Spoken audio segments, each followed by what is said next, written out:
रमेश एक छोटे से गांव का किसान था जो अपनी पत्नी सीमा और बेटी पायल के साथ एक साधारण जीवन बिता रहा था। गांव के जीवन में संघर्ष और कठिनाइयां रोजमर्रा की बात थी, लेकिन रमेश का परिवार हमेशा एक दूसरे का सहारा बनकर रहता था। एक दिन जब रमेश खेत में काम कर रहा था, उसे एक अजीब पत्र मिला। यह पत्र घने जंगल के बीच में पड़े एक पुराने पेड़ के नीचे से मिला था। पत्र पर सोने की लकीरें और सजावट थी और उस पर एक भव्य लिपि में लिखा था, सपनों के जंगल में आपका स्वागत है। आप यहाँ आकर अपनी किस्मत बदल सकते हैं।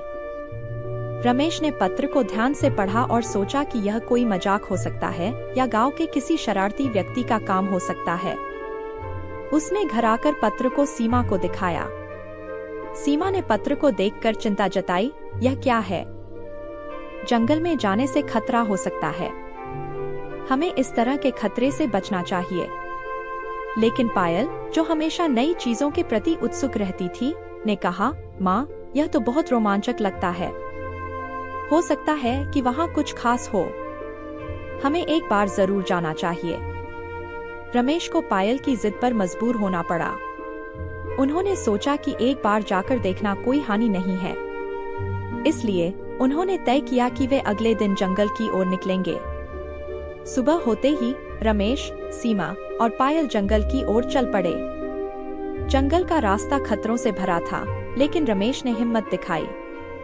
जैसे ही वे जंगल के भीतर पहुंचे, उन्होंने देखा कि यह एक अद्भुत और रहस्यमय जगह थी। चारों ओर चमकदार पेड़, रंग बिरंगे फूल और हर दिशा में संगीत की धुन गूंज रही थी। हवा में सुगंधित धुएं और चमकदार झरनों की आवाजें वातावरण को और भी जादुई बना रही थीं। पायल की आंखें चमक उठीं।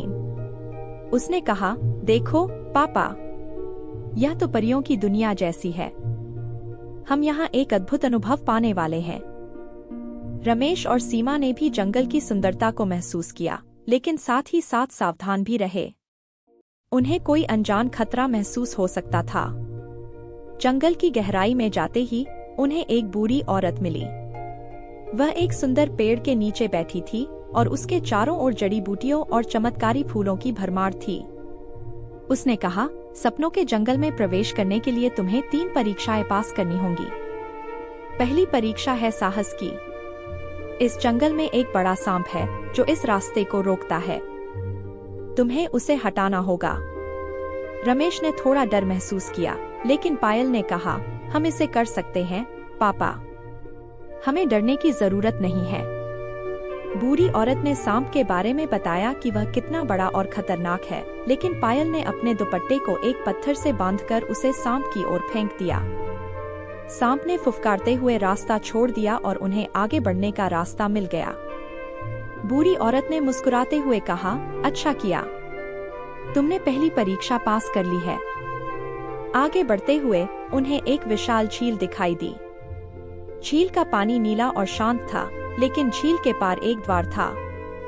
बूढ़ी औरत ने कहा, दूसरी परीक्षा है धैर्य की। इस झील के पार एक द्वार है। तुम्हें उस द्वार तक पहुंचने के लिए धैर्य और समझदारी का परिचय देना होगा। रमेश ने झील की ओर देखा और सोचा कि पार करना कठिन होगा।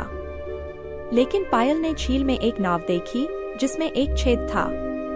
उन्होंने झील को ध्यान से देखा और समझा कि नाव को ठीक करना पड़ेगा। पायल ने कपड़े का एक टुकड़ा लिया और छेद को ढक दिया। धीरे धीरे और सावधानी से नाव को झील के पार किया। झील के पार पहुंचते ही द्वार प्रकट हुआ। बूढ़ी औरत ने कहा, तुमने धैर्य की परीक्षा भी पास कर ली है।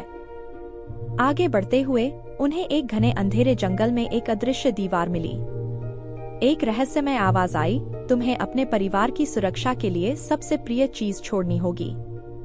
यह तुम्हारी अंतिम परीक्षा है। रमेश को यह समझ नहीं आया कि वह क्या छोड़े। उसने सोचा कि यह सबसे कठिन परीक्षा है। पायल ने अपनी सबसे प्रिय गुड़िया को निकाला और कहा, मैं इसे छोड़ देती हूँ। यह मेरी सबसे प्यारी चीज है। जैसे ही पायल ने गुड़िया को जमीन पर रखा, वहाँ एक प्रकाश की किरण फैली और आवाज आई, तुमने विश्वास की परीक्षा भी पास कर ली है। तुम्हारी पूरी यात्रा सफल रही है। तीनों ने महसूस किया कि जंगल ने अपना रहस्य उजागर कर दिया था। एक भव्य महल प्रकट हुआ। जिसमें सोने और चांदी से बने आलीशान कमरे, अनगिनत किताबें और सभी इच्छाओं को पूरा करने की शक्ति थी। वे खुशी खुशी महल में दाखिल हुए, लेकिन रमेश ने महसूस किया कि उन्होंने कोई महत्वपूर्ण शिक्षा प्राप्त की है। रमेश ने बूढ़ी औरत से पूछा, क्या यह सब सच में हमारा है? बूढ़ी औरत ने उत्तर दिया, यह सब तुम्हारा है, लेकिन सबसे महत्वपूर्ण बात यह है कि सच्चा सुख केवल बाहर की चीजों में नहीं, बल्कि अपने परिवार और अपने आत्मविश्वास में होता है। रमेश ने महल के अंदर कुछ भी नहीं लिया और परिवार के साथ महल से बाहर निकल आए। वे समझ गए कि असली खुशी अपने परिवार के साथ होने और एक दूसरे का साथ देने में है।